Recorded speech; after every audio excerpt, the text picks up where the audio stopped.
Hey there everyone, Paler here, and welcome back to the Warframe guide for new players. So this one's going to move a little bit out of my numbered series. Is going to just be a little side off, getting people through the first junction so they can go ahead and move on down to Venus. There were some things that, since I originally played through it on my main account and then have come back through on this backup account I've created for this whole playthrough series, worked out a little bit differently than I remembered them being, so I just wanted to point a few things out. So the first part of a lot of this is fairly straightforward. Mainly these first three. Let's see, I want to mouse over that without moving the mouse. I can't. Well, anyway, completing Vor's prize. That's quite easy. That's this one that ends up down here, Pacific. Now, right now it's a rescue mission, but it used to be the one where you'd go out there, fight the guy, get out of that. That one's very easy. Collect 20 mods. That's going to happen just by playing through. Apply 4 mods to a single Warframe or weapon. This one's not difficult, but this will require you to have leveled up a certain amount. So the mod system, a full in-depth look at the mod system is coming. In fact, I plan on recording it right after this. So it'll be, a few days after this one goes up in order to space things out. But let's talk about the mods very, very lightly, just to get things going. So the mod cards that are going to be dropping, they're going to go for all the different type of weapons or whatever you need. But putting 4 of them in is quite simple. You can come in here into the armory. Go ahead and take a look here, and then we can either upgrade our weapons or upgrade our suit. And here we can see the available mods to put in. For the most part, early on, the only thing that's going to slow you down from putting the 4 mods in order to get that completion is, do you have enough energy capacity to put all the mods in that you need? So the energy capacity is going to be dependent on the rank of the frame that you have or the weapon you have. So you can see right here, my Volt is rank 11. So when I come in here, up at the top here, I have 11 maximum capacity. So if you try to do this when you're rank 4 on your Warframe, you're not going to have enough energy because, as you can see down here, all the mods have a minimum cost of at least 2 energy. Some of them have a cost of more than that. There are a little workarounds around this. Depending on which Warframe you have, there are different polarity slots that are available to frames. Now, they're going to come default with certain polarities in certain spots. There, you can see them here if we mouse over. So this one is a Mudari. This one's generally called a V slot. This is a dash slot. This is like a little hash slot. These are specific frame ones. So you can maybe get by depending on which Warframe you have and which mods you have access to.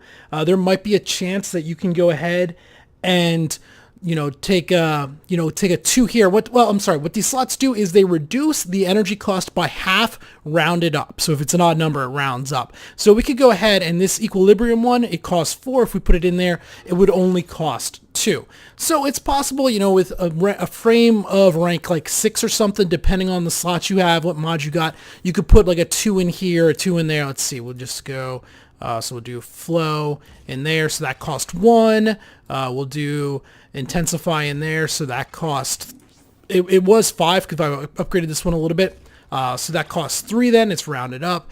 Go back, and then with that, the low end, we could put like that in, and there you go, you have your 4. And we only use, 3, 4, 6, 8 power. So rank 8, I could go ahead and do this loadout with this frame. So that's one thing. The other thing you got to do is you have to upgrade a mod at least once. Well, we can do that from this exact same window here. If we go ahead and we click down here, we click mods. This is going to take us over to the modding station, but we can do it while in the armory there. We can see all the currently equipped mods on our Warframes. Well, we want to go ahead and we want to upgrade Vitality here. So one of the resources that drops as we play through this is Endo. Right now, I only have 15 Endo. You can see this number right here. It drops very slowly early on. Endo is going to be at a premium. So you want to be a little smart with where you spend your Endo, especially early on. The reason I went ahead and picked this is this card gives us Vitality health straight up. So this is going to be, Vitality is one of those cards that you're going to want to use throughout the entire game, at least up until you get primed Vitality. And even then, you're going to still use regular Vitality for things that have not been upgraded with reactors. So putting a little bit in here is fine. So we can click on that, click Fusion, and then we can click the plus sign. And as you can see, the plus sign increases it. So it goes from 40% to 80%. It basically doubled the effectiveness while only raising the power by 1. So as we go through there, you can see here at max, we get 440% for 12. They're actually extremely efficient to upgrade them, though the cost becomes ridiculously high at some of the higher ranks. 10,000 endo. There's a breakpoint usually around 5, where you can see it gets really, from 5 to 6, you go from 310 to 630 and then 1200. So it really goes up in price a lot. But this would be how you would do that. We'll go ahead and we'll apply this fusion because I do need vitality on this account. Do that. While we're doing that, we'll go back in here real quick. One of the other things to note, so if I type in here flawed, so there are a bunch of flawed mods that are going to be dropping for you. And you can tell kind of if you look at the portrait, they got this like cracked effect going on them. That tells you that it's a flawed mod. Flawed mods are reduced power for what they can overall do. So compared actually, so we have a vitality here. You'll see this one only has 30% at base rank. If we upgrade that, that goes 60%, whereas the non-flawed one was 40% plus an upgrade of 1 took it to 80%. This one can only be upgraded 3 times also. You're going to get flawed mods for the first 10, 15 hours of your gameplay. Eventually, they stop dropping. I'm not sure if it has to do with your mastery rank or something else, but somewhere along the line, they will stop dropping. For the time being, if you can though, don't spend your endo upgrading flawed mods. There can be a point where you need the vitality, you need the extra health on your character. Well, then you might want to put it in this if you don't have a regular one, but be aware of that with your flawed mods. So with that, you should be able to get through, come back over here, run back up to this thing. That'll get through most of what we need for this. So look at the Venus Junction. So we've got the Vor's Prize done. We got the mods. We've put 4 mods into our frame or our weapon. We've upgraded at least 1 mod to rank 20. All that leaves left is Eximus enemies. So Eximus enemies are basically elite. They're elite Grenier. You can come across them in any number of missions. So depending on where you're at, you probably have like Cambria open. I don't know what I was trying to read there. Cetus is probably flashing blue, and a few other things. I'll overlay my previous map on there so you can see it. Well, I was not having any luck through this area here getting any of these Eximus enemies to fight. So what I went ahead and did was I jumped into the mission. It's Sanya. What is it? Sanya's, we can see the completed missions over here. Sanya's Vigil. Is it Sanya? Saya's Vigil.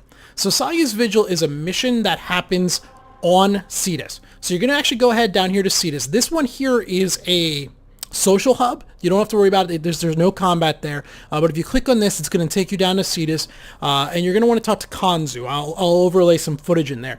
Kanzu is kind of the NPC in charge of the whole thing around Cetus and everything.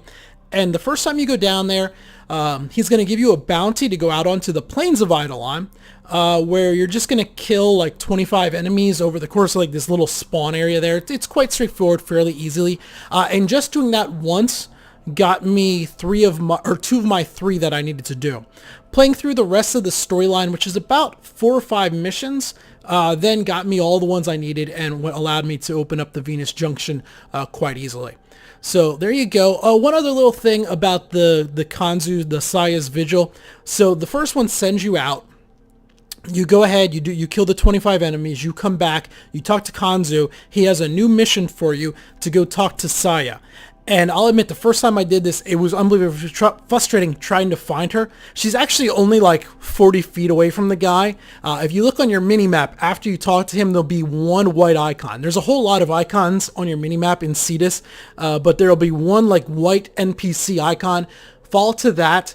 That's Sanya. Generally, when you talk to Kanzo, you just turn around 180 degrees, follow the outside around, and she's, like I said, about 40 feet down, and that will continue on that. Other than that, it's a fairly straightforward mission to go forward. Actually, there's also the scanning. I'll do a separate video on that. But there we go. That's how you go ahead and are going to unlock the junction so you can jump to Venus and continue on. And for completing the junction, you also get, there's several rewards scrolling down there. One of them is, there you go, a secondary blueprint, the Furies. They're not very good, but it is a starting blueprint that you can craft to start increasing your mastery. All right, until next time, this has been Paler. Thanks for watching.